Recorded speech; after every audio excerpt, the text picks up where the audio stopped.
There's one bundle.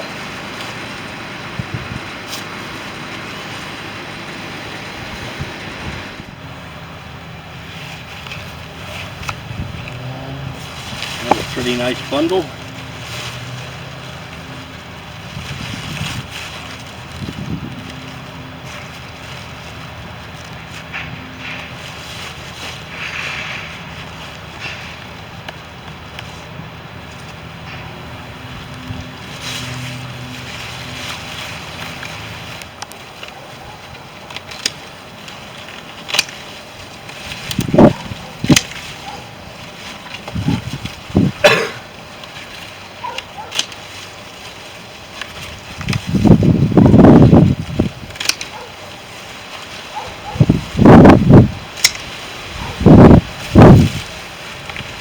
Oh, that's not quite a bundle. A little more.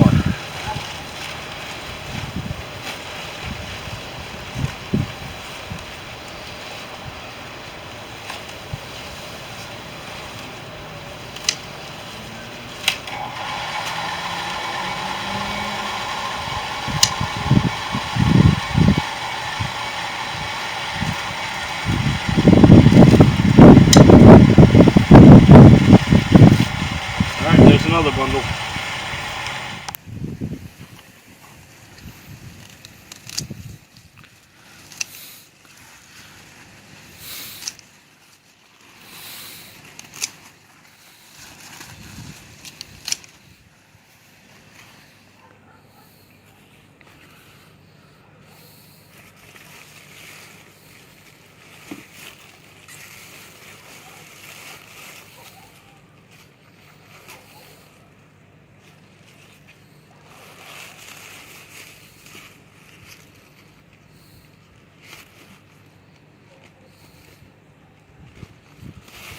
There's a nice bundle.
Another bundle.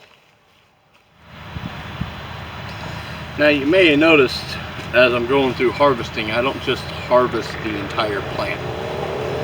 I really have two reasons for this. The first reason is you can treat mustard greens as a cut and come again crop. I've been harvesting most of these multiple times. I think I'm on my third harvest so far. So I take some cuttings and I go ahead and I thin out what I want for that particular time. And it leaves the plant growing and it puts on new leaves. Instead of terminating the plant, I get to come back. And you can do that up to 6 times in a season.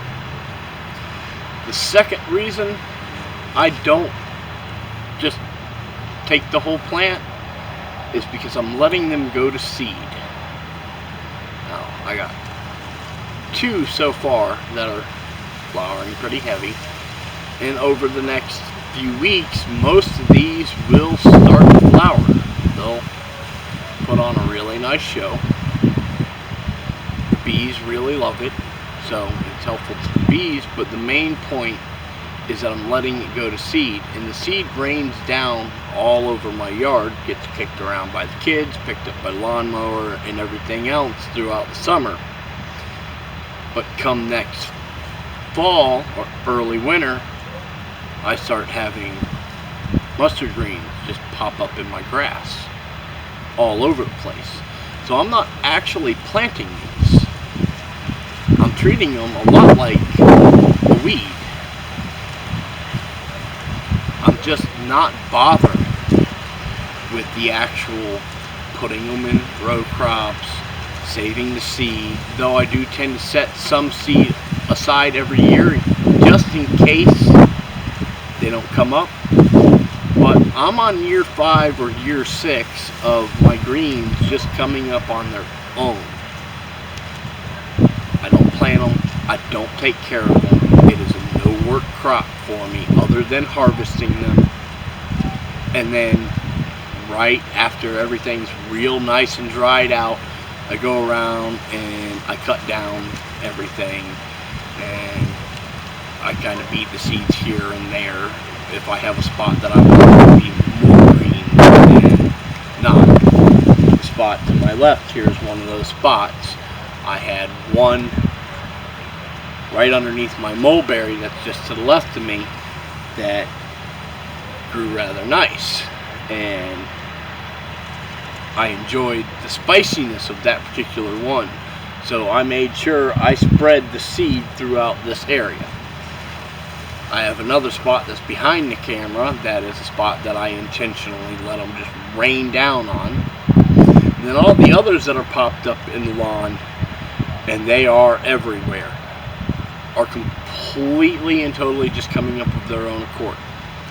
Since I sample them through the year raw, I can decide whether or not I like one better than the other. So if there's one that I don't like, I'll go ahead and I'll terminate that one and get its genetics out of my wild batch of mustard greens here.